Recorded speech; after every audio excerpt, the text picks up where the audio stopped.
Les poteaux de Dato, je vais parler doucement car au village ici, tout le monde dort, sauf quelques jeunes ici à côté au parc qui font la fête.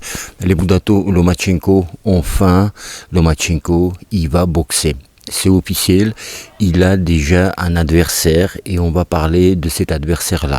Et d'ailleurs, les Dato, ce combat-là, à New York Madison Square Garden, on va regarder ce combat ensemble sur ma nouvelle chaîne, les Dato, qui s'appelle Dato Boxing Live. Le lien est dans la description. Tous les lives désormais seront sur cette chaîne-là. Allez-y, abonnez-vous. Les Boudato, adversaire de Lomachenko, je connaissais pas, même s'il est à la porte de top 10, il est selon BoxRec, il est numéro 11. Et sur WBC, il est selon Ring, il est 9e, je crois. Les Boudato, c'est un Américain, il s'appelle Jamaine Ortiz. Alors, il est invaincu. Il a 16 combats, 8 gagnés avant, 16 victoires, 8 gagnés avant la limite. Un match nul, 0 défaite. Les Boudato, c'est notable. C'est notable à dire que ce boxeur-là, son dernier combat, il a battu Jamel Herring. Jamel Herring, anciennement champion détenteur du titre mondial chez les légers. Et c'est Shakur Stevenson qui le bat. Ça, c'est son dernier adversaire. Les Boudato, les faits notables aussi sont, c'est qu'il a 26 ans et Lomachenko a 34 ans. Et ça va avoir son importance. On va y venir un petit peu plus tard. Il est plus grand que Lomachenko. Lomachenko 1m70. Ortiz, il est 1m73. Lomachenko, moi, ça m'étonnerait. Vous savez, sur BoxRec, c'est marqué 1m70, mais quelque chose me dit qu'il fait peut-être 1m68. Il me paraît trop petit pour 1m70. Bref, il a l'allonge de 1m66, alors que son adversaire 1m75 d'allonge. Mais Lomachenko, ça ne l'a jamais arrêté, ça ne l'a jamais empêché ses petits bras, parce que en fait, c'est un boxeur qui a un timing extraordinaire et malgré, tu peux avoir des bras de 3 mètres, mais pas avoir le timing, et la technique, jeu des jambes, surtout le timing de Lomachenko et pas toucher ton adversaire. Donc ça, c'est pas un problème. Les Boudato, son adversaire, Lomachenko, on connaît, donc on va parler un petit peu de son adversaire. Sa manière de boxer, Jamaine Ortiz, c'est un boxeur qui boxe moitié de combat en gaucher, moitié en droitier. Il commence souvent en droitier, il change tout le temps en gaucher-droitier. C'est un boxeur qui est rapide, c'est un boxeur qui a un bon jeu de jambes, du buste, il a de la fugue, c'est un boxeur qui enchaîne des coups, c'est pas un plus grand puncher, voilà, c'est pas son fort le punch, mais il a des bonnes combinaisons en bas, en haut. Donc il veut ce combat-là. Maintenant, les Boudato, est-ce que son adversaire, d'ailleurs, Jamaine Ortiz, c'est à la hauteur de Loma? Les Boudato, je veux vous dire que oui. Oui, parce qu'en fait, faut mettre tout ça dans le contexte. Lomachenko, il arrive de l'enfer, donc tout ce qui se passe dans son pays, etc. Il n'a pas boxé depuis pas longtemps, hein. Il a boxé en décembre 2021, l'an dernier, moins d'un an, mais quand même, après tout ce qui s'est passé là-bas en Ukraine. Donc c'est un combat de mise en jambe, voilà, mise en jambe, mise en bras, vu que c'est la boxe, comme vous voulez. Et donc c'est un très bon adversaire. L'adversaire, le Boudato, si le camp de Jamaine Ortiz, ils ont dit oui pour combattre Lomachenko, ça veut dire qu'ils sont prêts à dire au revoir à l'invincibilité. Et ça, c'est important, les Boudato. C'est quelque part qu'ils sont confiants pour battre peut-être Lomachenko. Lomachenko, les Boudato, ce qu'il a perdu depuis ces 2 défaites, et surtout la défaite contre Lopez, c'est que les gens aujourd'hui, les adversaires, n'ont pas peur de Loma comme avant. Bien sûr, on connaît Lomachenko, il n'a rien perdu de ses qualités d'avant, mais quand même, tu vois, 2 défaites, c'est pas assez... Voilà, ça y joue sur le moral de ses adversaires, ça leur donne plus de morale. Les Boudato, si on regarde sur le papier, Lomachenko, d'accord? Lomachenko sur le papier, on regarde, qu'est-ce qu'on voit? Il a 16 victoires, 11 gagnés avant la limite, 2 défaites, les Boudato. Donc sur le papier, si vous regardez le papier, palmarès. Vous connaissez pas Lomachenko, vous allez pas forcément avoir peur de Lomachenko. Alors que les Budato, alors les papiers, les statistiques ne disent pas toujours tout et ne disent pas la vérité. On est la preuve, Lomachenko, son papier, palmarès sur le papier et des qualités véridiques, véritables dans le ring de Lomachenko. Et son adversaire, je ne vais pas dire que son invincibilité de Jamel Ortiz est faussée, pas du tout, c'est un boxeur de qualité, il a beaucoup de qualité, mais il est prenable pour Lomachenko, on va pouvoir parler peut-être un peu plus tard, voire dans d'autres vidéos, c'est-à-dire qu'il va le battre ou pas. Mais les Budato, quand je dis c'est un combat de mise en jambe pour Lomachenko, ça ne veut pas dire que je dénigre son adversaire et je lui enlève les qualités qui lui sont propres à Ortiz. Cet adversaire-là n'est pas l'horloge suisse, alors que Lomachenko est. Et je vais m'expliquer. C'est-à-dire que Lomachenko, quand il envoie des enchaînements, travail des jambes, le buste, travail du buste, remise, tout est millimétré les Budato. Tout est millimétré. Et c'est pas le cas de son adversaire. Ortiz, il envoie de très belles enchaînements en haut, au corps, à la tête, 4, 5 coups.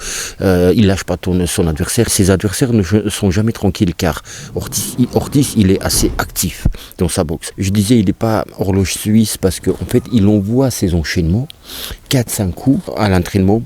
On travaille avec les coachs et les enchaînements. Et puis, au combat, Ortiz, il a ça. Il se dit, il faut que j'ai travaillé à l'entraînement et il faut que je fasse ces enchaînements que j'ai travaillé. Donc, bon, j'envoie 4-5 coups, il y en a un qui va toucher. Bon, il y en a un qui touche, oui, voilà. Mais il rate souvent, le timing n'est pas bon, il tombe sur ses coups. Il a déjà été touché, les Budato, où il a failli être knockdown. Donc, il était knockdown, mais il était sonné, mais il n'est pas tombé. Pour Lomachenko, c'est un très bon combat de reprise. Souvent on dit Lomachenko reprise. Après Lopez, il a pris le break, donc il revient. Il n'a pas pris un break, il a boxé il y a peut-être 9 mois. Mais vu tout ce qui s'est passé dans son pays, tu vois, pour nous, comme si Lomachenko il n'a pas boxé depuis longtemps. Moi, la vérité, je vous dis, les boxeurs que j'aime voir boxer, parfois ils ne boxent pas 3 mois. Et je dis, mais putain, mais ça fait longtemps, il n'a pas boxé, le gars et tout. Je vais sur le BoxRec, je vois, non, c'est vrai qu'il a boxé il n'y a pas longtemps. Mais pour moi, le temps passe lentement quand les boxeurs, moi j'attends les voir sur le ring. Donc Lomachenko, c'est vrai que, il a boxé il y a moins d'un an, mais il n'était pas dans de meilleures conditions dans son pays. On ne savait pas s'il allait revenir ou pas. Il a renoncé au combat de unification des ceintures contre Kambosos, les Budato. Et d'ailleurs, Kambosos qui va boxer Devin Haney le 15 octobre, je crois, 2 semaines avant Lomachenko et Jamel Ortiz. Et c'est ce combat-là, on va voir sur le Dato Boxing Live, les Budato, le premier lien dans la description de la chaîne, on va voir sur cette nouvelle chaîne-là, les lives. Il y aura des entraînements, les Budato blabla, cheat meal, blabla, on va discuter, les entraînements en direct, combat en direct. Et donc, les invités aussi en direct.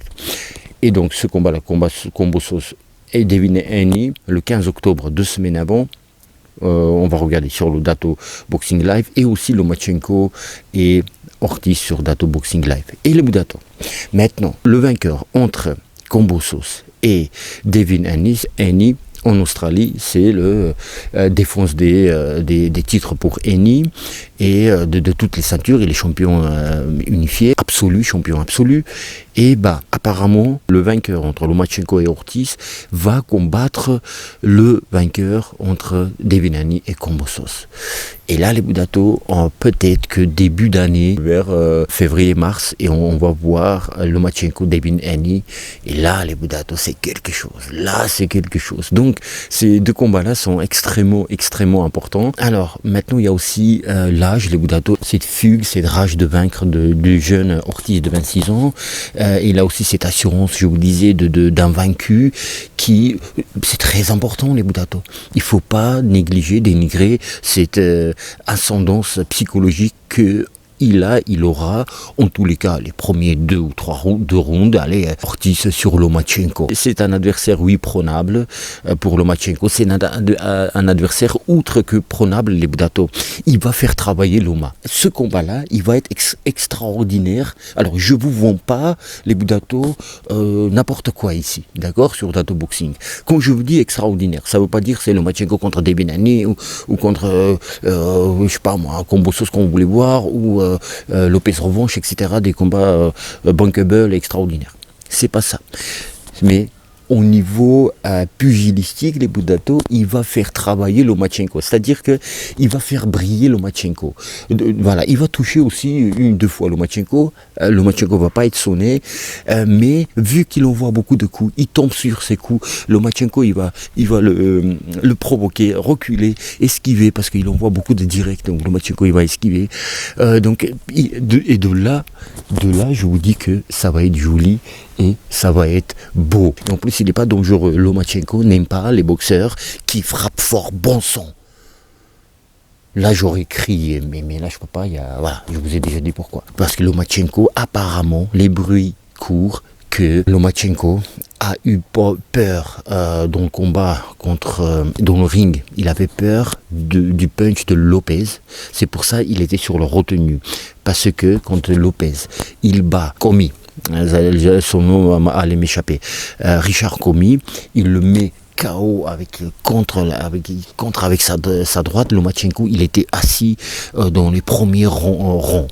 Et apparemment, ça se dit, je ne sais pas si c'est vrai ou pas, personne n'est dans la tête de Lomachenko, que ce punch-là l'a marqué, ce punch de Lopez, et du coup ça l'a crispé. Il aime que quand ses adversaires ne frappent pas, donc tu peux faire pour un boxeur comme Lomachenko, qui tente beaucoup de choses, bon sang, il tente, il fait beaucoup de choses. Oui, il avait peur donc de Lopez, il tentait pas des choses, donc vous savez, provoquer, avancer sur Lopez et tout, de peur qu'il ne va pas prendre le contre. C'est, voilà, parce que c'est Lomachenko, faut pas croire, c'est un bagarreur. Hein.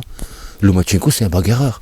Mais vu que c'est un hyper technicien, tu vois, de Jupiter, il peut mélanger ça, la bagarre et la technique. Mais il voulait pas rentrer dans la bagarre de peur de se faire contrer comme a fait Lopez contre Richard Commey. Enfin bref, tout ça c'est autre chose. C'était pour vous dire que son adversaire, il n'a pas ce punch-là. On peut toujours frapper et toucher son adversaire, mais Jamel Ortiz n'est pas ce puncher-là, donc Lomachenko va être relâché, etc. Et on va voir un joli combat. Je ne sais pas combien ça va durer, mais en tous les cas, le peu qu'on va voir, on va voir extraordinaire Lomachenko. D'ailleurs, Lomachenko est déjà aux États-Unis d'Amérique, et voilà, il est arrivé et il s'entraîne déjà. Ça ne veut pas dire qu'en Ukraine il s'entraînait pas. Il s'entraînait aussi comme Usyk, il s'entraînait aussi avant d'aller en Pologne, ou je sais pas où il s'est préparé contre Joshua. Donc Lomachenko, je ne doute pas une seconde qu'il ne s'entraînait pas là-bas en Ukraine. Donc il n'est pas à zéro, il n'est pas à la rue, tu vois, physiquement, quand il vient aux États-Unis pour préparer ce combat contre Jamel Ortiz. Voilà les Budato, je voulais revenir un petit peu sur ce combat-là. Il était annoncé il y a quelques jours. Dites-moi ce que vous pensez les Budato. Est-ce que vous connaissez Jamel Ortiz? Est-ce que Lomachenko vous manque? Est-ce que Lomachenko et Devin Haney pour toutes les ceintures vous excitent? Moi oui. Et comment? Voilà les Budato. Les Budato dans la joie et bonne humeur. Je vous dis à bientôt. À très très bientôt. Et bim dans la gueule de c'est qui là? Jamel Ortiz, on dirait c'est le frère de Michael Jackson là. Il s'appelait pas aussi Jamel Jackson? Je sais pas quoi. Cette fois-ci.